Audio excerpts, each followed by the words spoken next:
गोजोनथाव खौरां कक्राझार सहराव थानाय बड'लेण्ड थेरापि सेन्टाराव सानाय सुनाय बेरामजों नाख्रेबजानाय देहा नोरजिया गोरिब नखरनि सुबुंफोरखौ बेसेन नाङै फाहामथाय होनो सिगांदों। नव इउथ वेलफेयार फेमिलि आरो बड'लेण्ड थेरापि सेन्टारजों जयै लोगो नांनानै फैगौ 10 आरो 11 जानुवारियाव साननैनि हाबाफारिजों गोरिब नखरनि सानाय सुनाय बेरामजों नाख्रेबजानाय देहा नोरजिया सुबुंफोरखौ बेसेन लायाजासे फाहामथाय होनो थि खालामदों।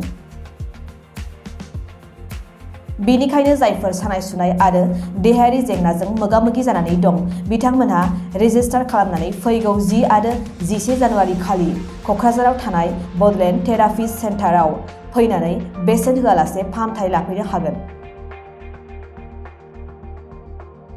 फाहामथाय लानो थाखाय नोंथांमोनहा गाबोननिफ्राय 10 जानुवारिसिम स्क्रिनआव होनाय मबाइल नम्बरनि गेजेरजों रेजिस्ट्रेसन खालामनो हागोन।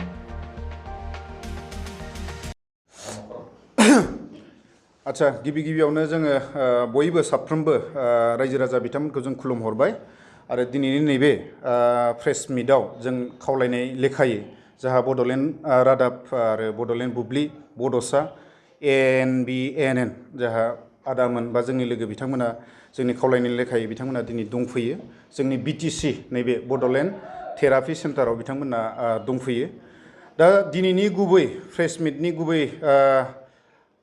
थांखियानो जाहैबाय जोङो नव youth welfare family in association with BTC Bodoland therapy centre जोङो जेवजायै जोङो मोनसे कलाबरेटिभ मोनसे जों इनिशिएटिभ लादों।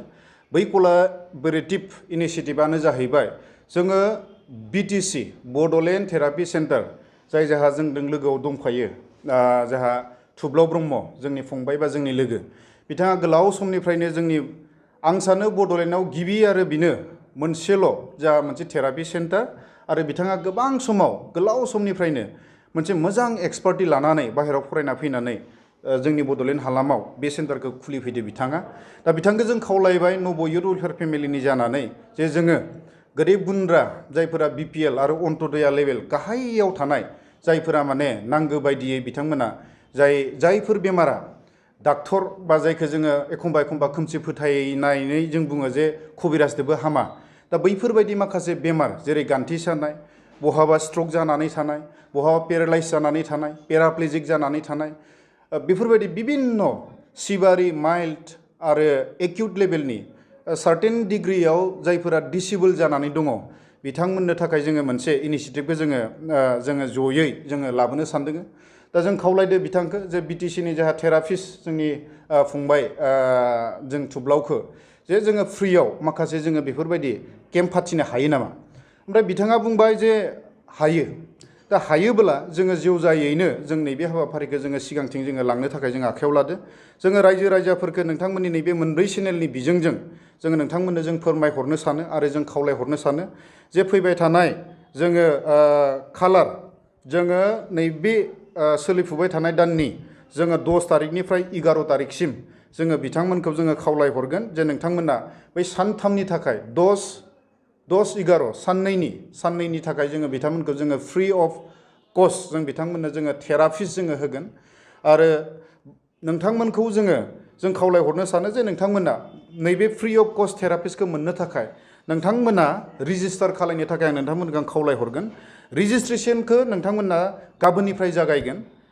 गाबोननिफ्राय जागायनानै जोङो 10 तारिखसिम जोङो नोंथांमोननो जों मोनसे मबाइल नाम्बार होगोन जोङो स्क्रिनाव जाहाथे बै मबाइल नाम्बाराव नोंथांमोना बै सानथामनि गेजेराव जाय बिथांमोना दिनैनि नैबे हाबाफारिखौ नायगासिनो दं आरो जाय बिथांमोना बेफोरबायदि फाहामथायखौ नागिरगासिनो दं नोंथांमोना 8निफ्राय 10 तारिखसिम नैबे फेब्रुवारि दाननि नोंथांमोना बेयाव जानुवारि नोंथांमोना बेयाव माने अनलाइन रेजिस्ट्रेसनखौ खालायहरनांगौ आरो खालायहरथारनांगौ आं बेखौ खावलायगोन।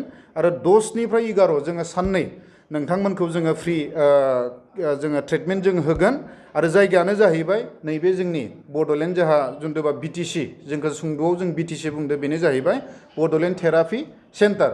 नोंथांमोना नैयाव फैनानै गावबा गावनि ट्रिटमेन्टखौ नोंथांमोना लाफैनो हागोन आरो दा नैबेखिनियाव आं बेखौनो बुंनानै नोंथांमोननो माखासे सोंथि आरो फिननायनि आं खाबुखौ लानो थाखाय आं गुरै खावलायबाय। आंनिफ्राय नव इउथ वेलफेयार फेमिलिखौ गोसो गोरबोनिफ्राय साबायखर जासिदों। दिनै बिथांमोना आंखौ दिनै लोगो हमफैदों, लोगो हमफैनानै आंजों रायलायदों, मोजां गाज्रि डिसकासन खालामदों। बिथांमोना आंखौ रिकुवेस्ट खालामदों माबा गामि गामि थांनानै फ्रि ट्रिटमेन्टनि माबा मोनसे खालामनो हानाय बेबायदि केपासिटि बा माबा मोनसे जागोन नामा होननानै। स' आङो गामि गामि थांनो हायाब्लाबो आङो टाइमखौ होगोन, टाइमखौ स्पेन्ड खालामगोन। फार्स्ट टाइम दा बेबायदि रायलायनायनि गेजेरजों दिनै 10 आरो 11 थारिखखौ फ्रि ट्रिटमेन्ट खालामनाय जादों। बे फ्रि ट्रिटमेन्टआव जोङो खालामगोन, ट्रिटमेन्टखौ खालामगोन नार्भ प्रब्लेम, साइटिका प्रब्लेम, बेक पेन, स्पन्डिलाइसिस, नी पेन, जे गासै मोदोमनि सानाय, जाय बुस्थुआ किडनिफोरखौ नङा, बिखाफोर सानायफोरखौ नङा, जाय बुस्थुआ सानि माबायाव सायो, जेरै मासल्सआव सायो, जइन्टआव सायो, बेफोरखौ फाहामनाय जागोन आरो। स' आंनि 10 आरो 11 थारिखआव जे ट्रिटमेन्टखौ खालामगोन, बेखौ खालामनाय जागोन आंनिनो चेम्बाराव, जायखौ BTC होननानै बुङो, बड'लेण्ड थेरापि सेन्टार। बेयो बे सेन्टारावनो खालामनाय जागोन। दा जानाय लोंनायनि बेलायाव बुङोबा जों हागौमानि न'आवनो जोङो 1 घन्टा जा 2 घन्टा जा बहुद टाइम मोनो जोङो न'आव जिरायनानै थायो। बे जिरायनानै थानायखौ बन्द' खालामनानै गावबागाव न'आव खेथि खालामनो जानो नाजानाया साबसिन। मानो होनोबा दानि दिनावहाय जेसेबां खेथियानो जाया गासिबो जायगायावनो जों मेडिसिन इउज खालामनाय जायो। दा खेथि खालामनायाव एम्फौ बुथारनो मेडिसिन बाहायो। दा हा मोनैखौ मुलि होनानै हाखौ फोमोननाय जायो। दा हागौमानि न'आवहाय गावबागाव न'आव खेथि खालामनानै जानो सोलोंनाया जों मोजां आरो गावबागाव देहानि थाखाय। दिनै मेडिसिन इउज खालामनानै जाय बुस्थुखौ जों प्रडाक्सन खालामो, बे प्रडाक्सनाव जोङो नांगौ बायदि निउट्रिसन मोना। जाय निउट्रिसन मोनैनि थाखाय जोङो बे बायदिसिना प्रब्लेम जानाय, जेरै स्पन्डिलाइसिस जानाय, अर्थराइटिस जानाय, प्रेसार, हाइ प्रेसार जानाय, ल' प्रेसार जानाय, सुगार जानाय, बेफोरबायदि प्रब्लेमा फेस जायो आरो। स' बिनिखायनो जोङो गावनो सेस्था खालामनांगोन गावबागाव न'आव फुडखौ प्रडाक्सन खालामनो। जों गावनिफ्रायनो जेसेबां जोंनि जानायखिनिखौ गावबागाव जुदि न'खराव जुदि प्रडाक्सन खालामनानै जायो, अब्ला जों बेफोरबायदि फेसखौ बारा खालामनांनाय नङा। दा पाब्लिकनि रेसपन्सआथ' मोजाङानो जादों आंनियाव। दा जेब्लानिफ्राय स्टार्ट खालामदों, दिनै 1 इयार हाफ मान्थ जाबाय। बेवहाय दा जेसेबांखिनि पेसेन्ट फैदों आंनियावहाय बांसिन फैगासिनो दं शल्डार प्रब्लेम,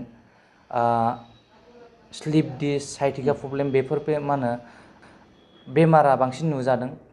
दिनै बे बेमारनि माबायावहाय 1.5 बोसोरनि गेजेराव दा जेसेबांखिनि बेमारखौ आं नुदों, बेयाव आंनि चेम्बाराव फैनाया गैयाबाबो दिनै 500नि एबाभ जाबाय। दिनै 500नि एबाभआव ओरैबायदि रेसपन्स मोनदों आङो, माने बयबो गोजोननाय फोरमायदों आंनि सायाव। बयबो बिदिनो थेंक इउ होलांनाय, गावबागाव मोनफा मोनफा लेटार लिरनानै होलांदों। सोरबा बिदिनो माबा डायरि दङ, बे डायरियाव बेबायदिनो गावबागाव मेसेज लिरनानै होलांदों, रेकर्ड दोनलांदों आरो बयबो गोजोननाय मोनदों।